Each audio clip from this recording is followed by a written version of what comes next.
All right, so we're back from Thanksgiving. Last week, I showed you guys how to create this ad, said, let's try it. I know I had at least a handful of other people try this ad. I'm curious to see what your results were, but I wanted to talk about kind of how bad my results were on it as a learning experience so you can kind of see like all of us are just trying this as we go.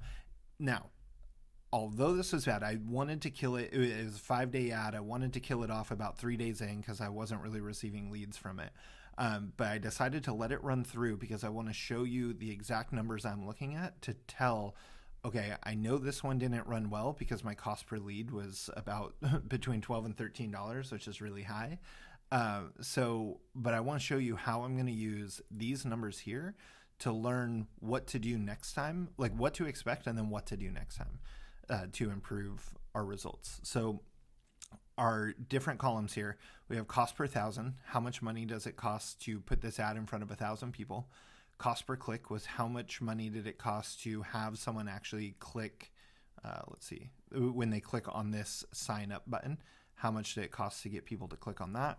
And then cost per lead captured is how much did it cost to get a name, email, and phone number from those leads.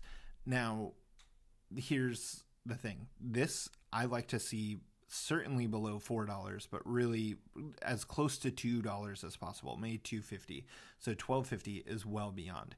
Now, what we can tell where things went wrong because what we want to see is essentially 10% and 10%.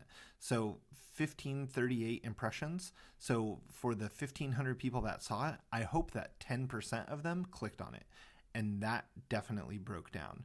And then from the people that clicked on it, I want 10% of them to register and give me their name, email, and phone number. And that was about spot on. I think this is about 12%. So that is essentially spot on. And that would make this number here 1% of this number here. And that's nowhere near 1%. 1% would have been about 15.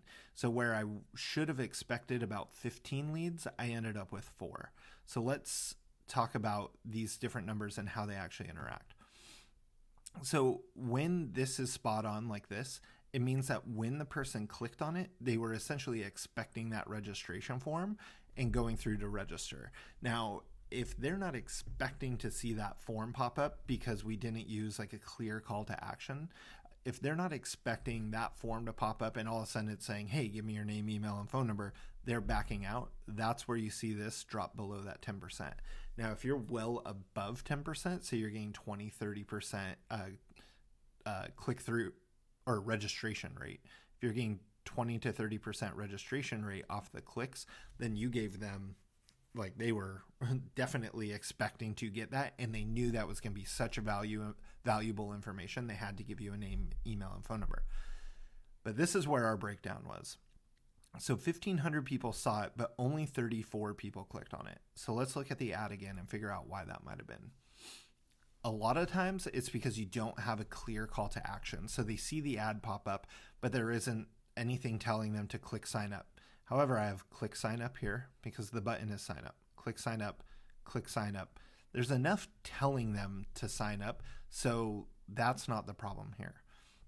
The next problem that it could be is the fact that it's just not that pretty of an ad, right? When you look at other like higher performing ones, let's see this one. Like, this is a stunning ad, right? It's a good looking property. It looks just visually stunning. This ad compared to the other one just looks better. So when I come back here and let's see, I don't actually remember what that one was. 297 to 22, so that's good. Even that one, impressions to clicks, was a little bit off. I mean, that's really only about 5%, where again, I'm looking for 10%. So this one was off. Actually, so is this one. Now, something that could be throwing anything off from about August on is the fact that there were so many political campaigns happening because we're in an election season that could be throwing off some of these conversions. But just trying to show you what it is I'm looking for at any given time. Let's say these clicks were around here, like this low, but these registrations were much higher, then I kind of don't really care about this one that much. Like, it's not that important to me. But again, we can tell this is where things went wrong. So let's go back to the ad itself. So again, it's just kind of bland looking. There's no house to see. And remember, you're trying to get them to stop scrolling through and looking at cat videos or photos of their grandkids. This just doesn't scream to me, oh my God, I need to click this, unless the people that are clicking on it are actually super motivated. Now, of these 4, I haven't heard back from any of them. So let's, when we talk about how many leads do you need to convert one buyer, you're looking at least 100. It's a 1 to 3% conversion rate. So only collecting 4 leads means I'm probably not going to do too well.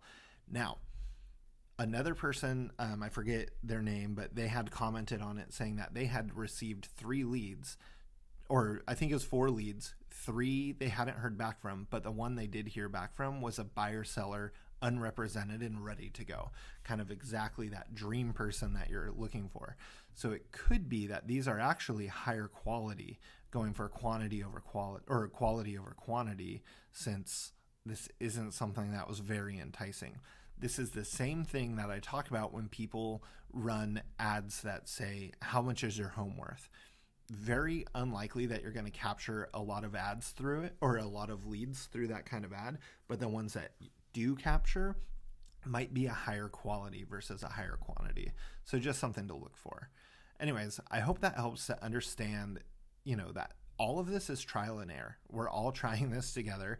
I've run tons of these ads, and this one was just kind of a dud. Again, this is much higher. This is the cost per 1,000 that I'm really looking for. Like, if this cost per 1,000 was down here, even with this number of impressions, this number of clicks, this number of leads, my cost per lead would have come down to about $6, which is a lot more palpable than $12. I won't run this ad again. I would have to massively change things here in order to, this isn't worth it for me for buyers, essentially. I'm looking for sub $5, really closer to about $3 in my market. But again, I just know that from running these ads over and over and over. It's a learning process. It's the only way you're going to understand what works in your market compared to mine.